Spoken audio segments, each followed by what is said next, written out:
Hey folks, Garrett Monroe here for Design Thinking. Today we're going to talk about this final step in the design thinking process. Specifically, it's called what works in some frameworks. Other frameworks call it testing. And so we're going to kind of combine those ideas and talk about how to test your prototypes. 3 different levels or at least different ways of approaching it. So allow me to share my screen here for a moment, and we'll get you going on this final segment. So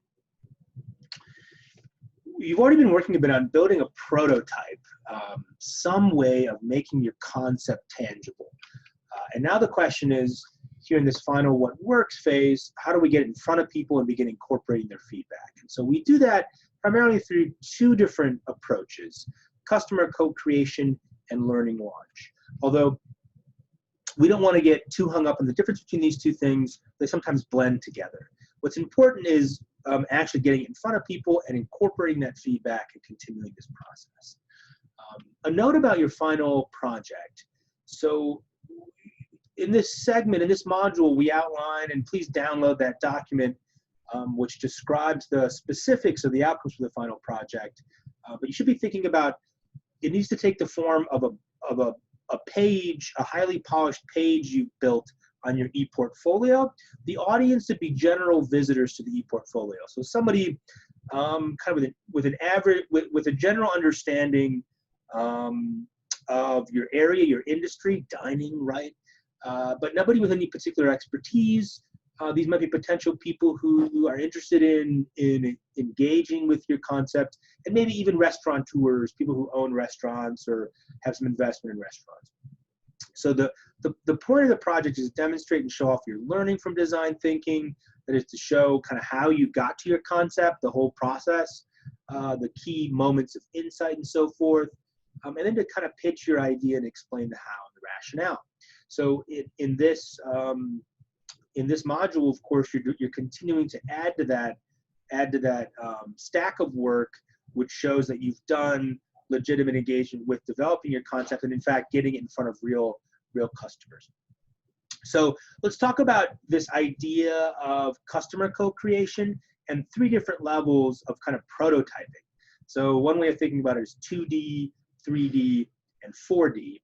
And so we've kind of got this core model here where your first prototype was maybe something like a 2D prototype, like a sketch.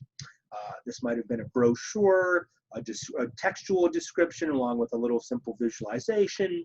This 2D model is sort of what we might call an alpha test in the language of software development, where you're just testing it within the internal design team. That 2D really low fidelity test is just for the purposes of refining the concept within the internal team. Now, when you take it outside of that team, you begin to invite at a very limited level potential users or customers. This is what we call a beta test. This is where you really kind of select and curate potential customers without making it a mass market or a kind of anyone goes situation. We call this sort of a 3D test. At that point, the prototype doesn't need to be a full brick and mortar restaurant or a full service experience or a completely operational product, but it needs to be enough tangible enough, working enough that users might get the general idea and be able to offer some feedback. And we're looking for a sort of visceral, we're looking for some sort of emotional response. You should be able to do some direct observation with the prototype and not have them too in their head. It shouldn't be too much of a description. We call this a customer co-creation. This is where you're sitting down and you're able to observe them with the product, you're able to kind of have a conversation with them, get their feedback on different elements of it. And so here we are engaging potential users in the development of the new concept. So this isn't a pilot. We're not actually taking it to market. It's more controlled. You might have several rounds of this. You might do it, one afternoon in front of 3 people, and then kind of go back to the drawing board, look at what they've said, discuss with your team, incorporate, revise your prototype, and then do it again. Again, now we're just at that beta test. We're just doing what we call customer co-creation. We're specifically engaging with components. We revise and revise maybe a couple times depending on your timeline, depending on your budget. The next level, well, let's talk about some elements of good customer co-creation. We want to enroll customers who care about you, who care about this product, not just anybody who doesn't, who might not be interested in the, by way of illustration, sauna rocket. I wouldn't just enroll anybody, but I'd want somebody who's actually interested in saunas, who maybe has some experience with home saunas or spa saunas, who might be a potential customer. So finding customers who have some interest, who have something to offer, is of importance. You've already done enough secondary research to determine viability and feasibility of the product. Now we want to find those people for whom this product or service you're innovating on is going to offer some value. Having a diversity of customers is going to de-risk your project or offer some security. A diversity of opinion, ages, backgrounds, education, all these sorts of things within that customer segment is going to make sure that you don't miss anything, or you miss as little as possible. You want to make this a no-selling zone, which means it's not about you being able to convince somebody of the idea, but about them really just engaging with it and responding to it without having to be kind of talked into it or having some sort of bias and so forth. You want to engage one customer at a time. So it's really about kind of observing carefully and having that conversation with that person. You want to offer a small menu of choices, such as offering 2 different options for a prototype. Would this work better for you, or what do you feel about this? Keeping it really simple is going to increase the kind of level of feedback you can get. Provide visual stimulus, but leave it rough. It doesn't have to be perfect at all. It just has to be something that you can get a reaction with that can generally convey the idea. And of course, leave time for discussion. Let them ask some questions and you can offer some answers. And of course, provide timely feedback. The next level, that highest level, the kind of pilot test, the orbital ring here, and the final level of the core graphic is what we call 4D test or a learning launch. This is an experiment conducted actually in the marketplace. You might not have time to do this for your particular project. I'd imagine this isn't going to work super well for the context of 2020. But this is an inexpensive, quick test. It's sort of like a pilot. For Sauna Rocket, this is where I actually had 100 units made, and I put them on Amazon, and just basically saw what people said, saw how the product operated. And by the way, it wasn't a perfect launch. We had major issues with the box. The box was way too large. The shipping box we had it in was wasteful. It broke down. Wasn't of high. We had to really redesign the box. I wouldn't have been able to figure that out without having done that. And there were problems with the screws when we took it up to that pilot level, which I didn't see in the prototype phase. So by building 1 or 2 or having 1 or 2, I couldn't see that there was a manufacturing issue with the product. So doing that 100-unit learning launch or real market test really is a trial by fire and helps you surface issues with the concept. That's of course the same with any sort of project or service or product you're trying to do design testing with. You want to actually check behavior. How is the product actually being used? And this is, of course, the best you can do is observation with these sorts of services. And if you can't, just getting customer feedback of some kind.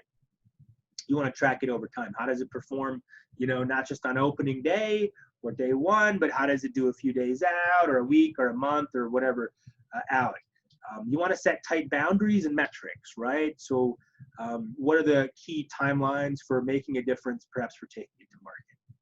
You want to design with a sharp focus on key assumptions. And we've talked before about making the product too complex and not simple enough to actually be able to sort through the responses to test those 1 or 2 key features that you're really trying to test.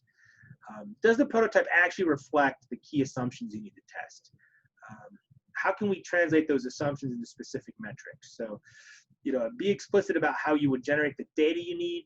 How are you actually going to be able to evaluate? What are the actual standards by which you say this is a success or this needs more attention?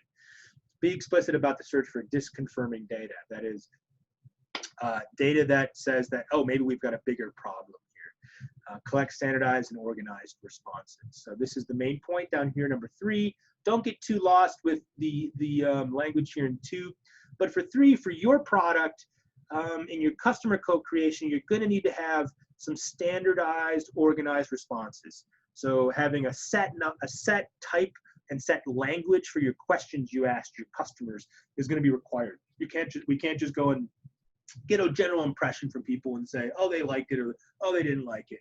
We need to actually build out questions that are going to get at the heart of what we're trying to test and be useful to people like a potential investor, like a restaurateur, like customers, and so forth. So we've actually, Professor Ryan and myself have provided some setup standardized questions you guys can use. It's on the course page. You can utilize the templates. We've set up stock questions for you as designers, for your customer co-creators, and also a template invitation letter for you guys to invite people to go do it. So make sure you're following these metrics when moving forward. And there's some templates here we can provide. We'll make available on the course page, but these are not required for running a learning launch or doing a customer co-creation. What is required is actually getting your prototype in front of people, documenting the feedback, having a standardized approach, and then showing you're incorporating that feedback if you think it's valid, if you think it's useful, or why not. So beyond sort of just collecting the feedback, show some analysis and show some either integration or explanation as to why you think their input is valid or not. Is it enough to kind of put you back to the drawing board? And if not, does it confirm kind of why do you think your project should be useful? So that's a little bit of an introduction on, or a little bit of an explanation on testing through learning launches and customer co-creation. We'll see you in the course page. Watch out for the specifics on your activities and assignments.